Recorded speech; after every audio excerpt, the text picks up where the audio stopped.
Well, I think travel actually is the beacon of discovery because it is so analog and it is so physical in nature. So let's just say that if you get somebody who is like very tunneled into a specific set of core beliefs about a place, but when they get to that place, inevitably, they will still encounter things that are counter to that experience. And that is the time where potentially you can open up somebody's world for them. As WIT marks its 20th year in 2025, we turn the spotlight on our community to tell their stories and share their views on the evolution of online travel and technology. Conversations on Turning 20 is the collective story of WIT. As a Chinese saying goes, 以古为鉴,可以知兴替. By using history as a mirror, one can understand the rise and fall of things.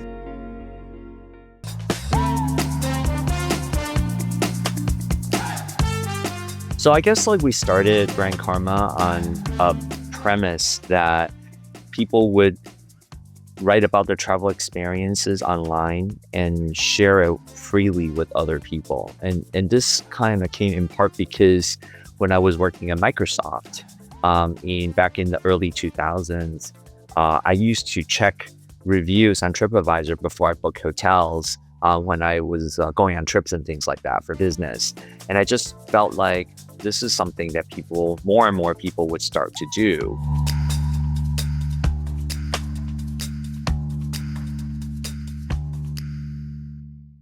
Up until that point, there were really not a lot of things that were from travelers about the hotels that they've stayed in. Mostly you read like kind of editorials or reviewers or, magazines like Travel and Leisure and Condé Nast Traveler to inform you of where to go and where to stay. But there was also like a little bit of, is it really like that? Is it really as good as they say? And when you kind of read these reviews online in the early days, it kind of gave you like maybe more of a sense of what reality looked like.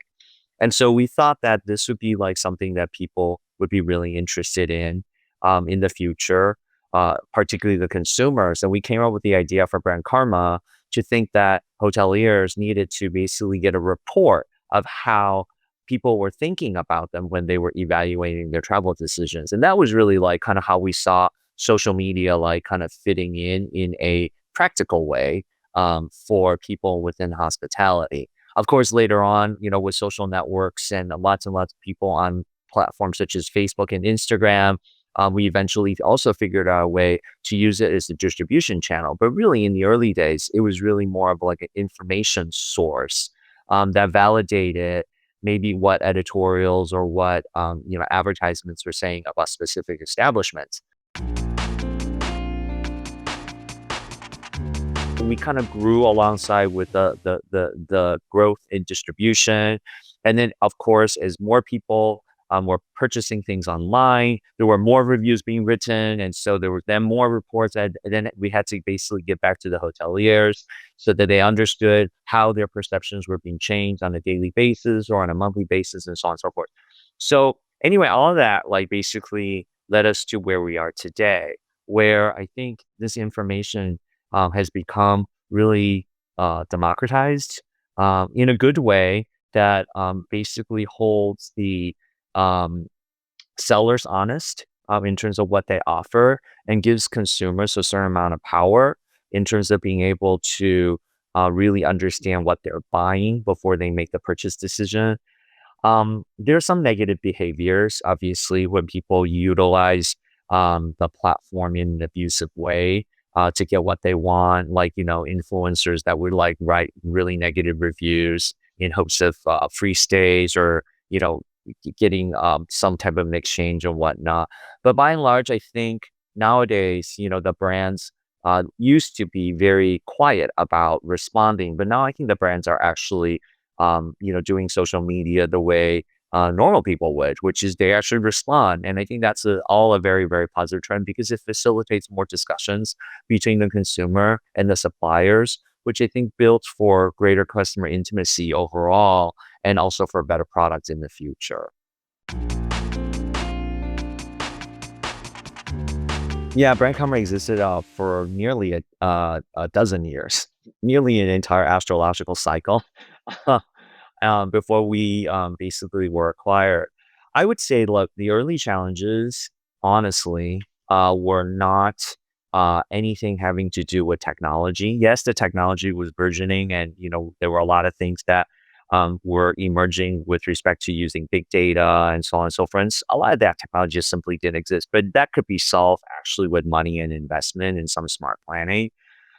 So the technology was growing, I felt at a pretty rapid and comfortable pace.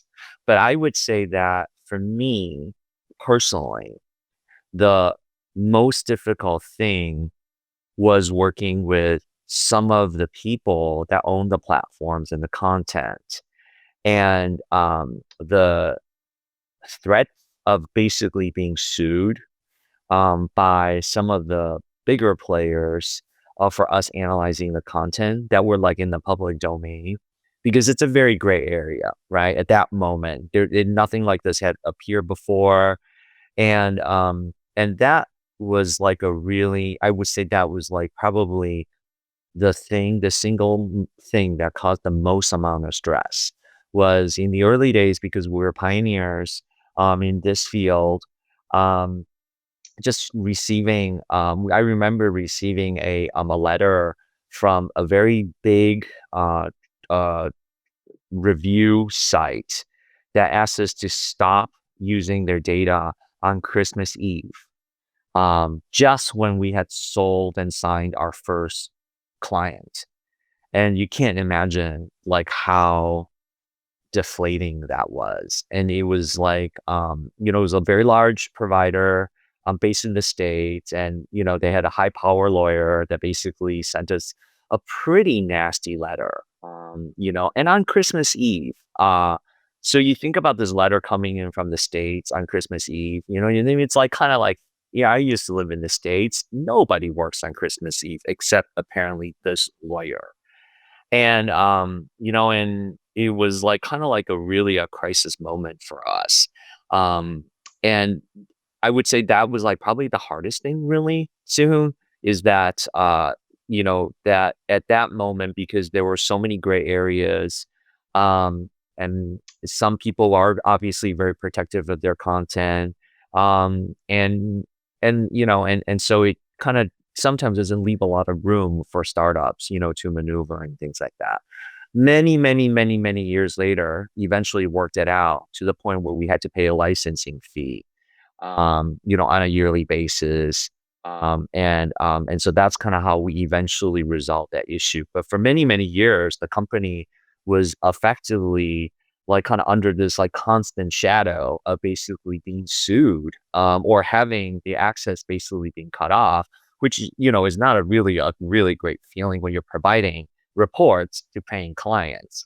Can you imagine, like, like you're sitting down about to have dinner, and I think my son at that point was probably like 3 or 4 years old, It's like, daddy, daddy. And I'm like, wait a minute here. Something came in from, xxx.com or whatnot. And you're reading the letter and like, your just entire future just kind of flashes by and you think, oh my God, we're so effed. And, but that was really hard. But I would say it builds character. Like, many, many years later now, we will look back at that moment and be like, okay, uh, things don't always come, with a nice bow on top. And when you kind of you meet an obstacle, you kind of have to be creative and figure out your way around it. And what's really crazy about this is I remember approaching them at ITB Berlin. And of course, like ITB Berlin is like not exactly the same friendly atmosphere that you kind of get, like at like Web and Travel and stuff like that. And they wouldn't even talk to me. They were just like, yeah, we know who you are.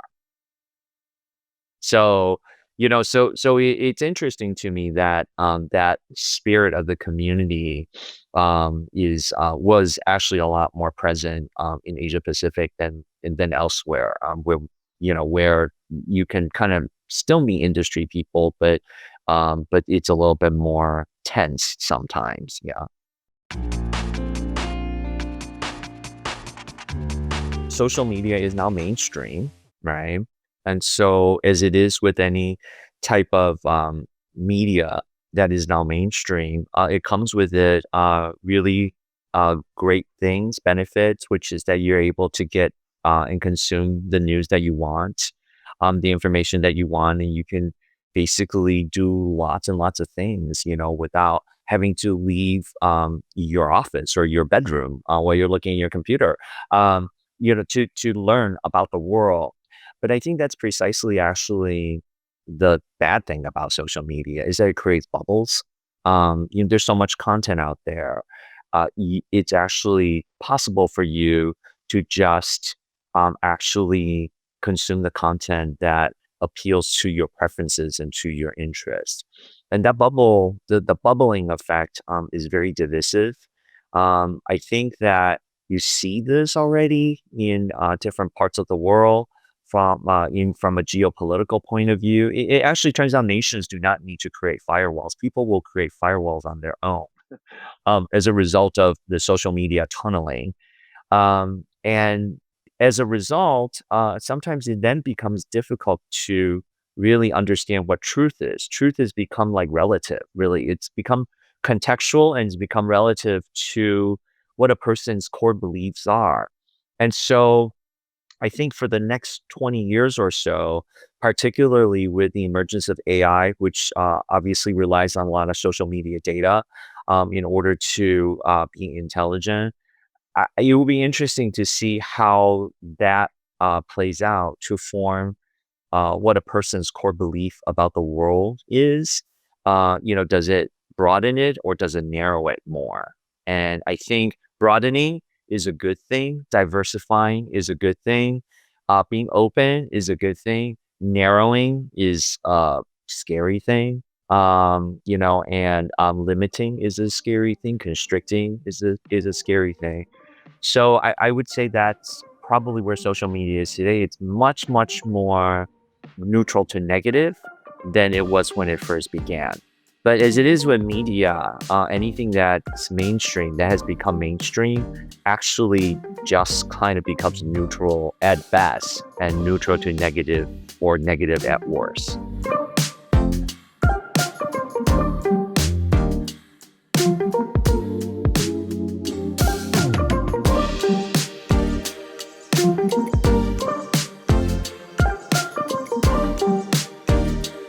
Well, I think travel actually is the beacon of discovery because it is so analog and it is so physical in nature. So let's just say that if you get somebody who is like very tunneled into a specific set of core beliefs about a place, but when they get to that place, inevitably, they will still encounter things that are counter to that experience. And that is the time where potentially you can open up somebody's world for them. So I mean, sometimes like we watch vloggers that document their trip experiences. We have a lot of people that basically say, here's the Michelin restaurant that you should go to, here's a hawker stand that you should go to, and here's whatever. So they would form an itinerary that is very good from the context of the vlogger. And as a result of you liking the vlogger's personality, you may subscribe to that same itinerary. But the thing is that when you're consuming that itinerary in your living room, watching YouTube or whatnot, it is a very constrained experience because the sights and sounds of the actual location is not in your house. However, if you actually adopt that itinerary and let's say follow it exactly, you are bound to encounter a lot of other things. And those are then the opportunities to open up your world in that things that are outside of your itinerary are things that you experience. And as a result, that might create greater understanding of the local scene or of the local culture, local people, and so on and so forth. So to me, I think more travel, good. As social media and as media increases more, as advanced technology such as artificial intelligence keep us in our houses more, in our offices more, travel, I think, basically ends up becoming like the anti, stay put reason why people should get up and leave and go somewhere. I think you see this actually, right? I mean, you see people that always go to Kyoto, that always go to Tokyo, but they don't go to any of the countrysides and stuff like that, right? But then what you're counting on is that maybe 1% of those people will be curious enough about, some other location that is outside the Kansai region, that's outside of the greater Tokyo region. Um, and those people, maybe 1% of those people will create content that would then highlight the villages outside.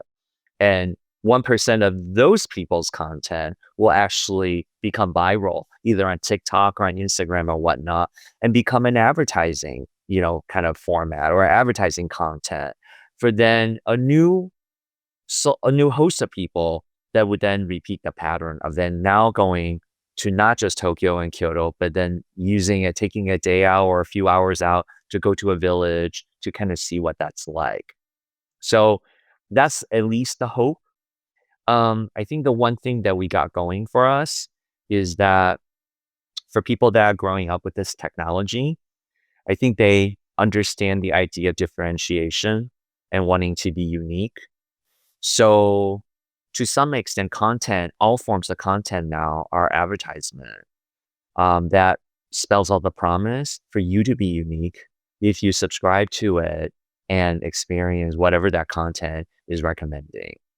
And so from that point of view, all this media that is about everything and all things, if you can find it, there is the way to facilitate some type of new discovery by the right people who happen to really like what they see.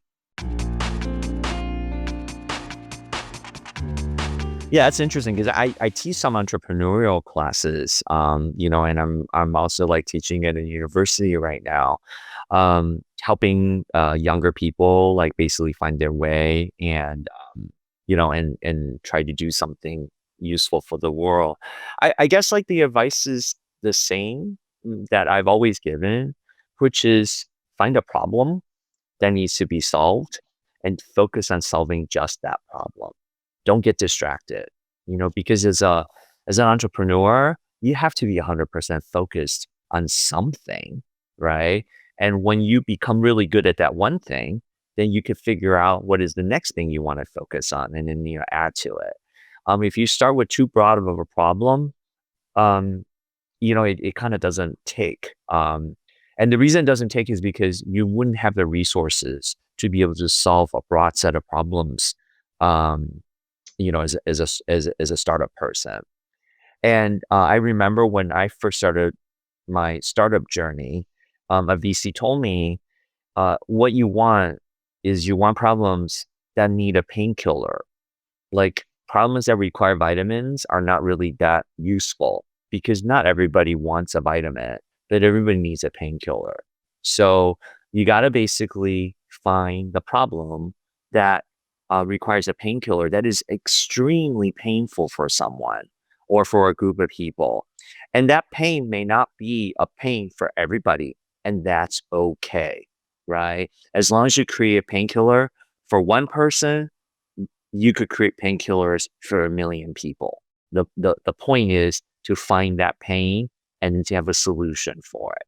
So that's effectively like what I think still holds true for entrepreneurs who want to start their own company or their own business is that you got to basically solve a pain point.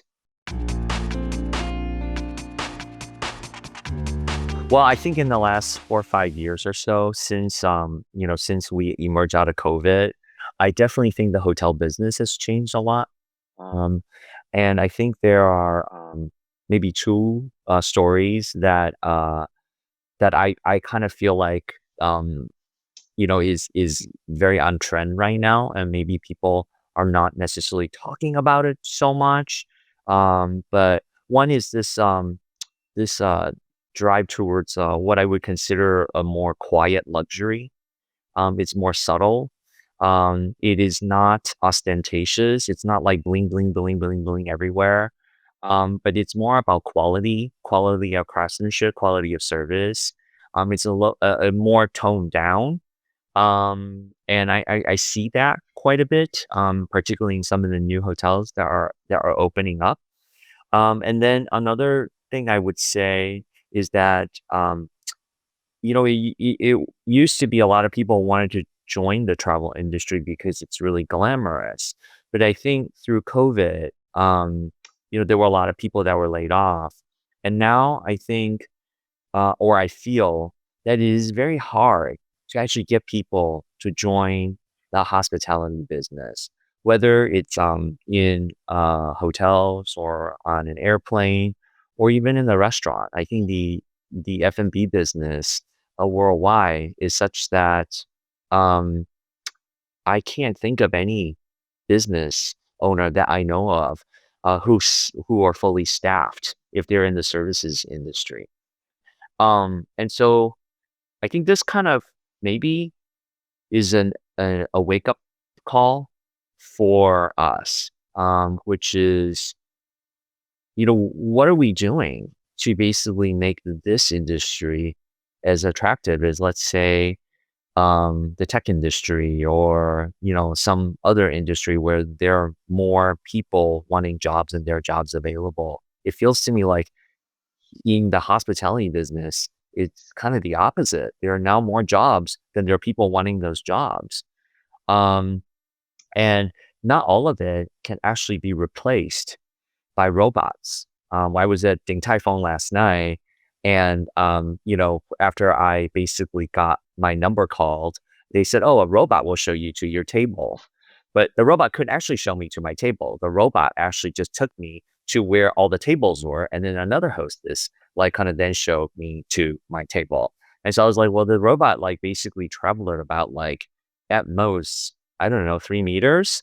And it's kind of like a waste of, but my point is that for whatever reason, um, there is a shortage of staff in the restaurant business, in the hotel business, in the airline business, even in online travel businesses, that are technical and digital in nature. And I think maybe as an industry, we need to like kind of think about why.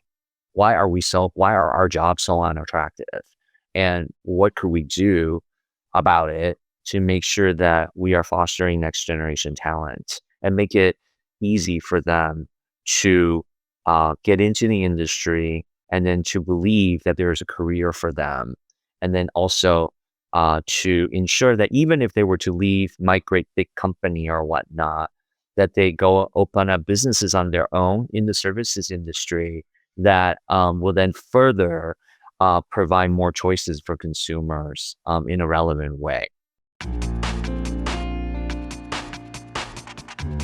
And of course, this is an area where social media really helps a lot, right? I mean, it really kind of levels a playing field to some extent because, small mom and pop shops, if I open up like a cafe myself, I'm not going to have the advertising budget and I'm not going to have a Michelin, guy recognition or whatnot. But I can provide really good services and, get people to write about it, get people to Instagram about it, TikTok, whatnot, participate in those like kind of activities that brings more exposure. And really, like if I have a small cafe, I don't need 100 customers every day. I wouldn't be able to service them anyway. I just need enough to basically fill up so that I can have enough of a cash flow to pay salaries, to pay myself, to buy the ingredients and to keep the lights running. And I think that's not necessarily a bad model, but that's I don't think where the industry should end. We should not be happy with that. We should really kind of have opportunities for people like that to be able to expand their business, to be able to, commercialize it more. Because running like a hotel, running a restaurant, it's tiring. And if all you do for 10 years is that, you're gonna break your back and and kind of not have a very healthy and fulfilling retirement life, if you will, right? And so I think like to some extent, we just kind of need to maybe relook at the entire career model, like kind of business and so on and so forth, and see what it is that we can do to make this a much more attractive and rewarding career path for people.